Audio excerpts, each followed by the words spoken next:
Hindi ko kayang mag-isa sa biyaheng ito. Rush hour. Ang daming mga tao. Hindi pa umaandar ang MRT. Ang init maghintay dito sa loob. Pero baka maagawan ako ng upuan. Nakakapagod kasing tumayo.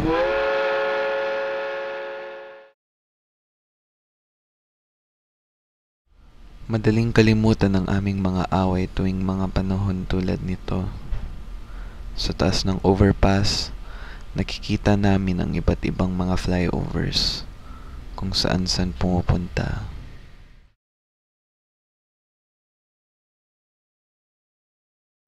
Gabi, sa loob ng mamahaling sinehan, naghawak ang aming mga kamay, patago sa ilalim ng aming magkatabing siko para walang makakita.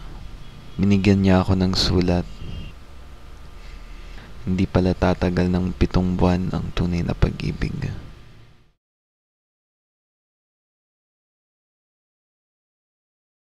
Dalawang araw na akong hindi pumapasok sa trabaho. Sinamahan siya kung saan. Pagkababa ko sa station, sumakay ako ng FX. Umakyat ng building namin para malamang fired na pala ako.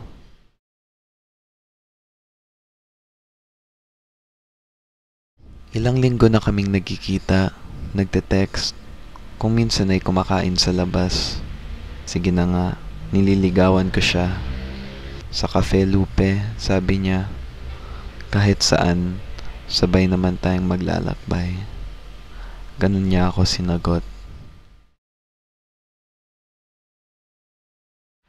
Natatandaan ko ang best friend ko habang dumadaan sa taas ng Pasig River. Sabi niya bago siya bumaba sa MRT, ligawan ko na raw yung crush ko. Ang torpe ko raw kasi.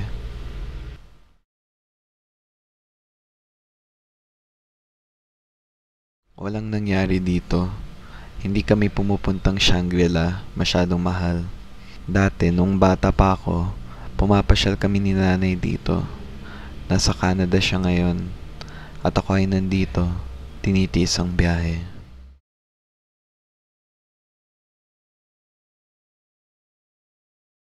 Huling months rin naming magkasama. Nilalakad ang kahabaan ng Mega Mall. Sabi niya bigla, yung pag-ibig, dapat hindi pinaghihirapan. Nangyayari lang. Buti pang Mega Mall, diretso lang ang daan.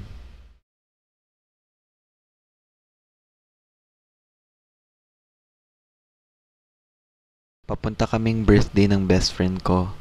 Nang bigla na lang siyang bumaba. Hinabol ko siya. Nagalit raw siya sa akin. Hindi ko raw ba naiintindihan? Gusto ko lang maging normal tayo.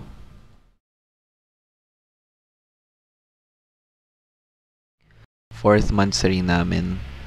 Pumili kami ng makakain sa Shopwise. Meiji Black Chocolate.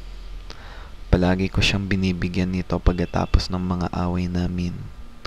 Pero nung gabing yun, hindi kami nag-away. Namasya lang kami.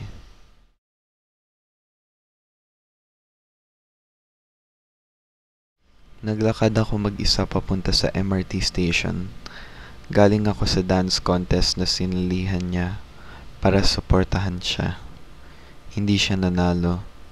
Hindi niya ako pinakilala sa kanyang mga kaibigan. Hindi man lang siya nagpaalam sa akin nang umalis kasama barkada niya. Umalis rin ako. Pag-uwi, naramdaman ko na.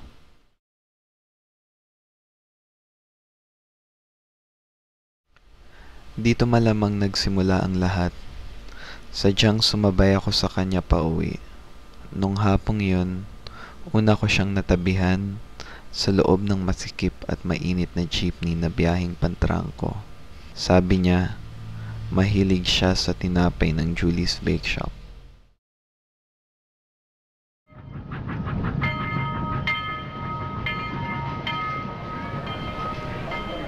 Dito kami dati lumalabas kasi malapit lang sa bahay ko.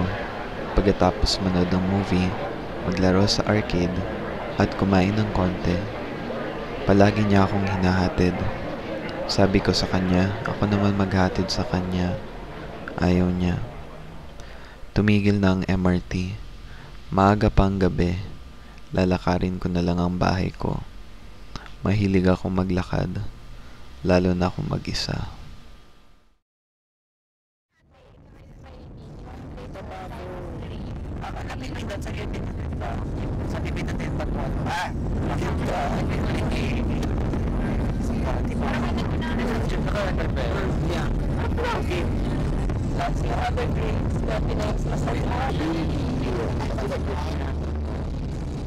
Laguna.